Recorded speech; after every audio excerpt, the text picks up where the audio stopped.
The year was 2347, and humanity had just started, spreading across nearby star systems when she arrived from the heavens above her. Name was Lyrian Starweaver, and she came in a ship that glowed like captured moonlight, and her pointed ears and strange beauty showed she was not human at all. Commander Kate Morrison of the Earth Defense Fleet welcomed her with open arms, and billions of people watched across the solar system with hope in their hearts. Beside Lyrian walked her companion named Ashenthar, who was a dragon with scales that shifted between midnight blue and deep violet, and his eyes seemed to hold the wisdom of countless ages.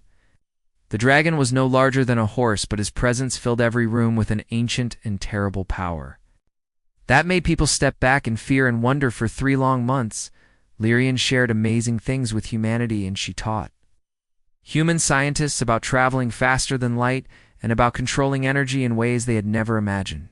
She told them about the Council of Starbound races that governed this part of the galaxy, and she walked among humans with grace and kindness, and Ashenthar was always at her side watching everything. With those ancient violet ice people began to believe that humanity would have a glorious future among the stars, and children dreamed of visiting alien worlds and making friends with beings from across the galaxy. But Kate Morrison was a careful woman, and she noticed things that others did not see.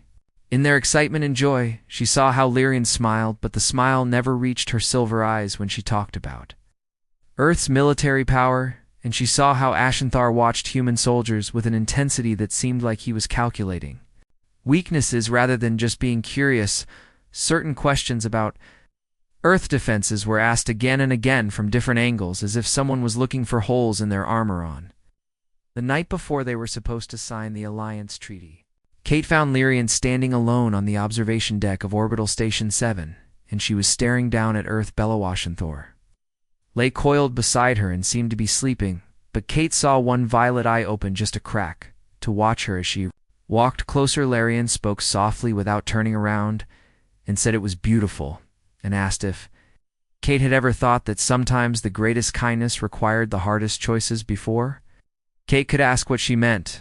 Alarms began screaming through the entire station, and everyone ran to see what was happening in the space beyond Earth orbit. Reality itself seemed to tear open like fabric being ripped apart, and 100 warships appeared out of nowhere. They had the same shimmering design as Lyrian's ship, but these vessels were covered in weapons, and their hulls were scarred from countless battles across the stars. The Council fleet had arrived, but they had not come in peace. At Alarine, hand went to a device on her wrist, and she whispered that she was sorry, and there were real tears in her eyes that ran down her cheeks. She said that humanity was never meant to join the Council as equals, but was meant to serve it as slaves. Ashenthar rose to his full height and spread wings that had not been visible just moments before, and the dragon roar shook the station metal walls. Kate realized with complete horror that the creature was far larger than it had appeared. Some kind of trick had been hiding its true massive size all along. The betrayal had begun, and Earth was completely unprepared for what was coming next. It filled the sky above the planet, and weapons that could bend physics itself began charging up to fire. Mothers grabbed their children and ran for shelters, and soldiers rushed to battle stations knowing they were outmatched but ready to fight anyway. I looked at Lyrian one last time and saw genuine pain in the elf face, but it did not matter because pain did not stop the invasion. Ashenthar spread his wings even wider, and they blocked out the stars behind him, and his roar echoed across the void of space in ways that should have been impossible. The dragon was massive, now revealed in his true form, and he was easily as large as an ancient Earth blue whale, and his scales were harder than any armor humanity had ever created. Purple flames began to gather in his jaws, and there were cold flames that could freeze things solid before shattering them into dust. With sonic force, Kate ran for the emergency shuttle bay as Council soldiers began boarding the station, and she could hear weapons fire behind her and people screaming. She made it to a shuttle and launched just as the station main reactor went critical from the attack and exploded in a ball of fire that lit up the darkness. As she flew toward Earth, she could see the Council fleet spreading out above the planet like a net closing around Praymore. Ships kept appearing through those tiers in space, and there seemed to be no end to them. At all, ground forces were already beginning their descent toward the major cities, and Kate knew that everything was about to change forever. The peaceful visitor had been a lie, and the dragon had been a weapon, hidden in plain sight, and now Earth would pay the price for trusting too easily. She activated her communication system and sent out a desperate message to all Earth forces telling them that war had come, and they needed to fight with everything they had below her. The blue planet turned slowly in space, beautiful and fragile, and completely unprepared for the horror that was descending upon it. Kate whispered a prayer to whatever gods might be listening, and hoped that humanity would survive what was coming. The invasion had begun, and there was no turning back now for anyone involved in this terrible night. The first day of the invasion was complete chaos, and nobody knew what to do or where to go. The Council fleet hammered Earth orbital defenses with weapons that seemed to break the laws of physics and make reality bend in impossible ways. Captain Lisa Hayes commanded the warship Defiance, which was one of humanity's newest vessels, built with technology that Lyrian herself had shared with them months ago. Now Lisa understood why the elf had been so generous, because every system had a hidden flaw and every weapon had a weakness built right into it.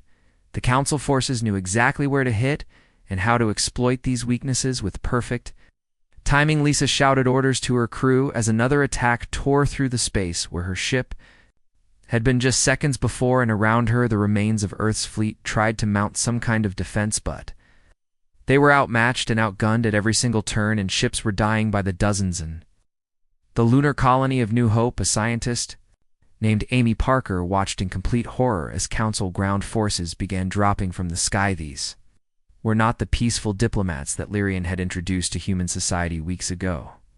These were soldiers dressed in armor that seemed to absorb all light, and they carried weapons that could break matter apart at the molecular level. Leading them was Lyrian herself, and she was riding on Ashenthar back, and the dragon was now revealed in his full, terrifying size. He was enormous and easily as big as an ancient blue whale, and his scales were harder than any armor humanity had ever made. Purple flames poured from his jaws, and they were cold flames that froze defensive positions solid before shattering them with sonic roars that broke stone and metal alike. Amy had worked alongside Lyrian in the cultural exchange program, and they had laughed together and shared meals and talked about philosophy and art. Now, as she watched through the colony sensors, she saw Lyrian directing Ashenthar assault with the cold efficiency of someone who had done this 1,000 times before. The lunar defenses fell in just a few hours, and there was nothing anyone could do to stop it. Back on Earth, Kate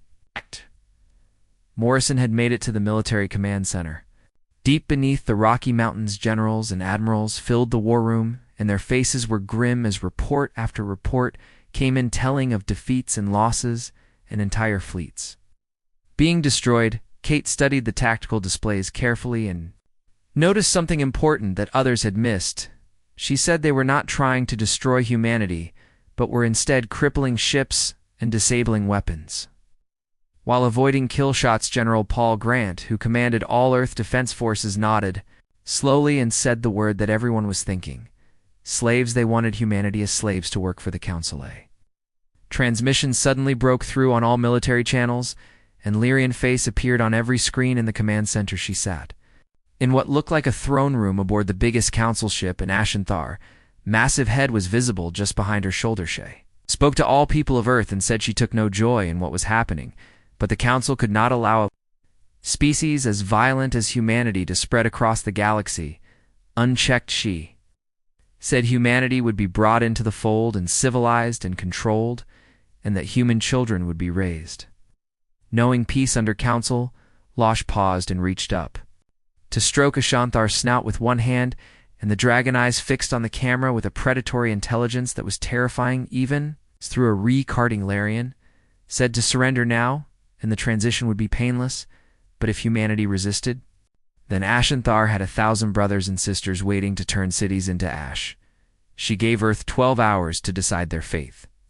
Transmission ended, and the war room was completely silent for a long moment. Then General Grant spoke, and his voice was hard as iron, and he asked for recommendations. He stepped forward and said they should fight, and that they would lose battles and ships and people, but they would make the Council bleed for every inch of ground. Another admiral asked skeptically, how they could fight against weapons that could manipulate gravity and phase through. Defenses Kate replied that they would fight against Lyrian. Guilt because she had seen the elf face during the transmission, and Lyrian did not want to do this. Said there was something else going on that they were missing, and if they could find it, they might find a way to survive. The vote was unanimous, and humanity chose to fight rather than surrender above Earth. The Council fleet began moving toward the planet, and Ashenthar roar echoed across space as the dragon led his brothers and sisters toward the blue world below. The real war was about to begin, and millions would die before it ended. 3 months into the occupation, Earth had become a planet of shadows and whispers and fear. The Council had taken all the major cities and installed governors who spoke of peace, while Ashenthar and his dragon brothers patrolled the skies as eternal reminders that resistance was useless. Humanity had been forced into designated zones, and their movements were tracked, and all communications were monitored by Council systems. But humans had been fighting guerrilla wars since ancient times, and old skills had not been forgotten. At a Lieutenant Maya Cross led a resistance cell that operated in the ruins of what had once been the great city of Chicago. They had learned to move in the brief windows between dragon patrols and to communicate using ancient methods that Council sensors completely overlooked tonight. They had captured something valuable, which was a Council courier named Varen, who had gotten separated from his escort during a supply run in a room deep beneath the rubble. Maya studied their prisoner care. Full of Varen was a young elf, and his eyes moved between Maya and the other resistance fighters with obvious fear. Said he was just a courier and did not know anything important at all. Maya held up a data crystal they had taken from him and said if that was true, then he would not mind if they looked through it. Varen face went pale, and even paler than any elf face should be able to go hit. Said they could not look at it because if Lyrian found out he had lost it, then something terrible would happen to him. He stopped talking suddenly because he realized he had said too much. Maya leaned forward and asked what Lyrian was afraid of, and why an ancient elf warrior who commanded a dragon was scared of information. Getting out, Viren said nothing, but his trembling got worse. They worked on decrypting the data crystal, and what they found changed absolutely everything they thought they knew. Far above, aboard the biggest Council ship, Lyrian stood in her private chambers staring at a display showing Earth. Belawashanther lay curled in the corner, but his eyes were open and watching her with concern that only a companion of centuries could feel. The dragon said she was troubled. Lyrian whispered that she hated this and hated every moment of the occupation and the lies and the fear she saw in human eyes. Ashenthar asked why they continued. Then Lyrian hands became fists, and she said because if they did not do this, then the devourer swarms would come, and it was better for humans to live as servants than to be completely consumed. She said, at least this way, some part of humanity would serve Ashenthar. Lifted his great head and said that maybe humans might surprise her because they had surprised the Council before. Lyrian said that in 3 months, humans had done nothing but die bravely, and that courage without power was just suicide. An alarm sounded, and one of her aides appeared on a screen saying they had a problem. A courier had been captured in the Chicago ruins, and his data crystal had been compromisedly. Face froze, and she asked which courier it was. The aide said it was Varen, and the one carrying classified information. Lyrian's voice went cold, and she turned to Ashenthar, saying they needed to go immediately. The dragon rose and spread his wings, asking what would happen if humans learned the truth. Lyrian said, then everything would change. Deep in the resistance bunker, Maya was reading the translated files with growing horror, and understanding both the data crystal contained Council intelligence, reports and strategic assessments, and most importantly, the real reason for humanity. Subjugation. The devourer swarms were an enemy so terrible that the Council, despite all its power, was losing a war of extinction against them. The swarms consumed entire species and entire planets and left nothing but dead rock in their wake. They were spreading through the galaxy at a rate nobody could stop. But there was more information. In the files, the Council had run thousands of simulations testing every possible scenario. In 99% of futures, humanity was consumed by the swarms. In the remaining 1%, humanity was under Council control with their violent nature. channeled and directed as a weapon against the swarms the Council had not invaded. Out of conquest at all, they had invaded out of complete desperation. They were trying to save humanity the only way their computers said was possible. May Parker, who had joined the resistance after New Hope fell, whispered that they were trying to protect humanity by enslaving them. Maya said they were still enslaving people, and that protection nobody asked for was just control by another name before anyone could respond. The bunker sensor screamed a warning. Something massive was coming down from the sky directly above there. Position Ocean Thur had found them. The dragon claws tore through concrete like it was paper, and resistance fighters ran as purple. Flames filled the upper levels, but Lyrian jumped from Ashenthar back and moved within human speed, heading straight for where Varen was being held. She found Maya standing in front of the young courier with the data crystal in her hand. Maya said simply that now she knew the truth. Lyrian's hand went to her weapon, but then fell away. She asked how much Maya had read. Maya said enough to understand that Lyrian was in an impossible situation, but that did not make enslaving people right for a long moment.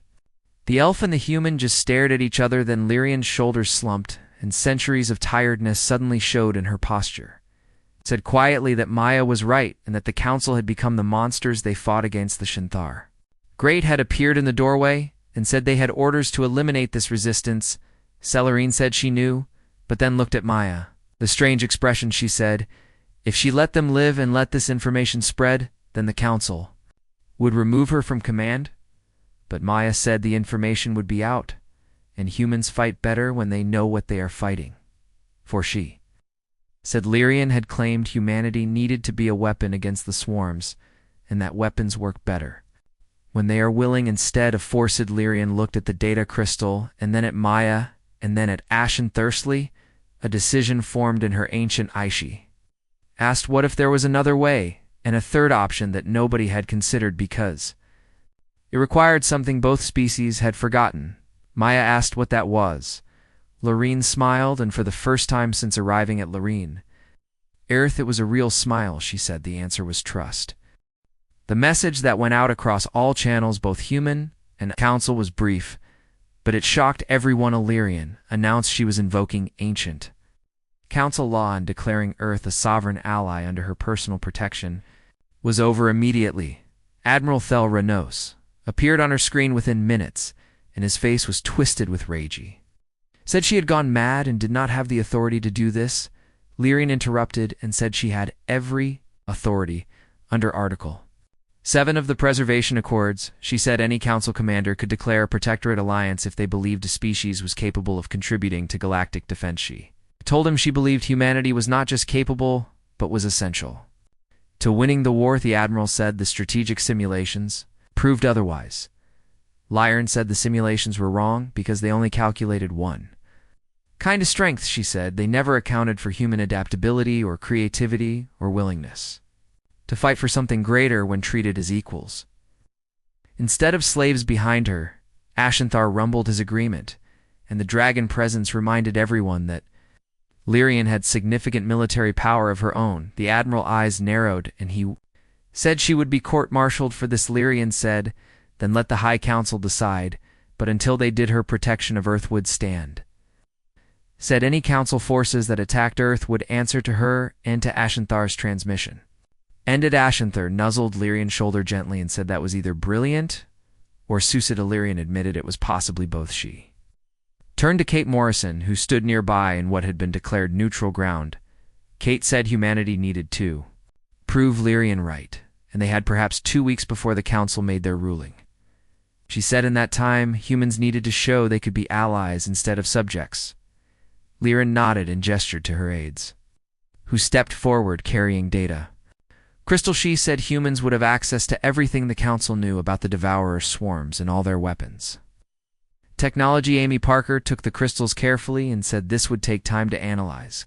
Kate said they did not have time, and asked if the swarms were coming. Soon Lyrian pulled up a star map, showing a red stain spreading across one section of the galaxy like a cancer. She said the swarms would reach the outer system in about 6 months. She said Council fleets were holding them back, but it was a losing battle. She said they needed something new that the swarms had not adapted to yet. Maya said humanity would give it to them but needed something first. Larian asked what Maya said the truth.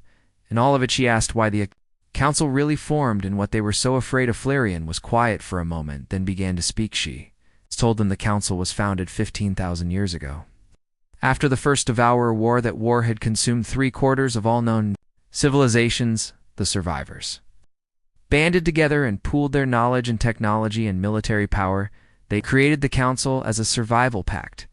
They swore an oath to never let another species face the Devourers unprepared, but over thousands of years that oath had twisted into something dark. Protection became control and preservation became domination. The council started conquering species for their own good and forcibly uplifting them and conscripting them.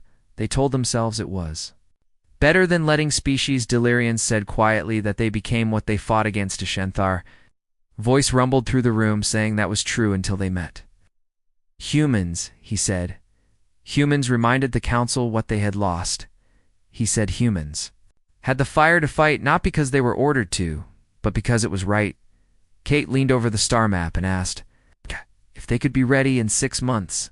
Lyrian admitted she did not know, but said she believed in human potential more than she had believed in anything for a very long time. Over the next 2 weeks, Earth transformed completely. Council engineers worked alongside human scientists, sharing knowledge freely. For the first time, the sabotaged systems in Earth fleet were removed, and rebuilt new weapons were designed combining council physics with human creativity, and humans proved Lyrian right in ways that surprised even her. When council engineers said a shield could not be made, smaller human scientists found a way using principles nobody had thought to combine. When weapon designs hit limits, human engineers ignored the limits and built working versions through trial and error. One elf scientist told Amy that humans were chaos incarnate after they created a gravity weapon using mining equipment and a car battery. Amy grinned and said thank you and that they would take that as a compliment. But the real breakthrough came when Maya presented her proposal to the Joint Military Command. She said the council fought the Devourer is like a chess match with careful moves and strategic positioning. She said it was logical and smart, and also why they were losing. She said humans should fight differently. Admiral Thelranos, who was watching remotely, asked what she proposed. Maya brought up tactical simulations and said humans would fight unpredictably. She said the Devourers adapted to patterns and logic, but humans do not fight with patterns. She said humans fight dirty and cheat and do unexpected things. Lyrian studied the simulations with wide eyes and said Maya wanted to use controlled chaos as a weapon. Maya corrected her and said she wanted to give the Devourers an enemy they could not predict. She said council forces would provide stable battle lines while humans would be the chaos that disrupted enemy adaptation. Athith laugh was like thunder, and he said he liked this human thinking. The High Council ruling came exactly 2 weeks after Lyrian declaration. The vote was close at 7-5, but it was enough. Earth was recognized as a sovereign Aletha. Occupation was officially ended. Humanity was granted full access to council technology and military support. In exchange, humanity would serve as vanguard forces against the Devourer. Swarms as council's soldiers began withdrawing from Earth.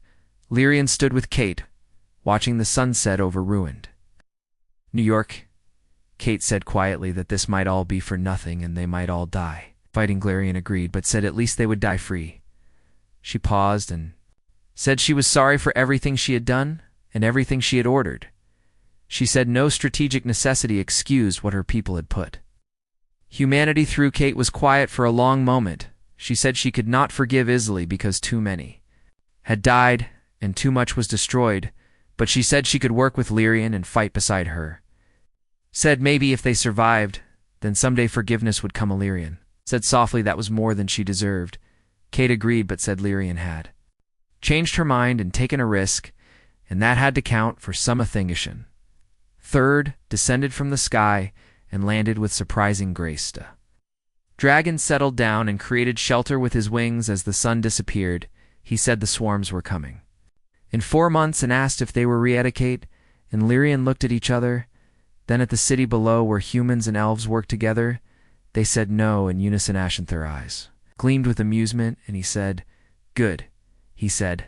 The best battles are fought when you are not ready, because it forces creative will. Tolian told her companion he had been spending too much time around humans, though. Dragon replied, or not enough, because they were growing on him. He said he noticed human engineers trying to weaponize his fire breath. Kate laughed and asked if he was offended. Anther said he was offended. They did not just ask because he had ideas to make it more destructive. The three sat in silence as night fell over Earth, preparing for the war. That was coming, a war that would test both species like never before. War that would be fought not between humans and elves, but beside them, as true allies.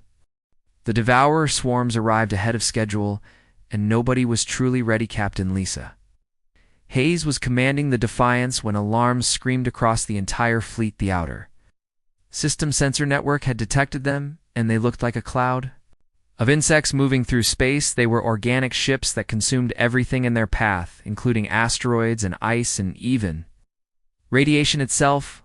Lisa ordered all hands to battle stations, and her voice was steady, despite the fear gripping her. Hard around her ship, the combined fleet of human and council forces prepared for the fight of their lives. 300 council warships hung in space with their elegant designs now covered in human weapons. 200 human vessels enhanced with council shields floated nearby. Ready to fight at the front were Ashanthar and his dragon brothers and sisters. 50 dragons in total in each. One ancient and massive and burning with determination to protect what they now saw as their world's Tellurian. Voice came across all channels telling everyone to remember the plan. She said council forces would maintain formation and provide covering fire while human forces were free to engage. However, they wanted. Maya replied with pleasure from her ship. Called Chaosbringer, her vessel had once been an asteroid mining ship, but now it had enough weapons to qualify as a war crime. Around 19 more converted civilian ships formed up, and each one was a unique creation of human desperation. Devourers came like a living wave individual. Ships were organisms, grown instead of built, and each one could consume matter and convert it into more swarm units. They had no crew or pilots, but just a collective intelligence that learned from every battle. The first attack from the Council fleet was perfectly executed. Weapons reached across space, crushing Devourer ships with applications of gravity. Other weapons phased deadly energy through swarm biomass. For a moment it seemed the fleet might actually hold them back. Then the Devourers adapted. New ships emerged from the swarm with hulls that deflected gravitational attacks. Others began phasing in and out of space, making energy weapons useless. The swarm collective intelligence had analyzed the threats and responded in real time. Manmoral Thel Ranos said grimly that this was why they were losing. He said the swarms adapted faster than anyone could innovate. Kate replied then it was humanity turned. She ordered human forces to execute chaos. Protocol 7. What happened next would become legend. Human ships scattered in patterns that made no sense at all. Some accelerated directly toward the swarm while others flew in spirals. Several opened airlocks and vented atmosphere mixed with metal, creating clouds that disrupted sensors. The Chaosbringer released mining drones reprogrammed to ram enemy ships while broadcasting ancient music on all frequencies. It was complete chaos and madness, and the Devourers could not adapt fast. And Ogashenthar led his dragon brothers in a diving attack with their bodies covered in purple flames. Flames burned at temperatures that should have been impossible in vacuum. But dragonfire was not normal fire. It was ancient energy that came from before Council. Science and the Devourers had no way to adapt to it. One Council officer said this was insane because there was no Lint. Coordinationland corrected him and said there was perfect coordination to be unpredictable. She said every ship was doing something different, forcing the swarm to split adaptation across hundreds of variables. Emmy aboard a science vessel was analyzing Devourer responses in real time. She reported that the swarm adaptation algorithm was overloading. She said when every threat is unique, they cannot decide what to prioritize. Kate commanded all forces to push forward and not give the enemy time to stabilize. The battle went on for 6 hours. Devourer ships fell by the hundreds, but more kept coming. The swarm seemed endless, like a tide that consumed wreckage to spawn new units. Lisa watched as Defiance shields flickered under assault around her ship. Council vessels formed a protective formation, linking shields together. One elf captain said this was what it meant to be allies, he said, fighting for each other, not just beside each other. Lisa directed her weapons to protect a council ship whose shields had failed. She said they were in this together now. But the swarm kept coming. Maya saw it first. She reported to command that there was a pattern in attack vectors. She said the swarm was not trying to break its room anymore, but was funneling the fleet. Kate pulled up tactical displays and cursed the whereas had been driving the fleet into an increasingly tight formation. The edge of sensors, something massive was approaching. Admiral Thelranos identified it as a Devourer Queen-class organism with fear in his voice. He said it was how they created new swarms. He said if that thing reached the inner system, everything was lost. Lirian said firmly it would not reach the inner system.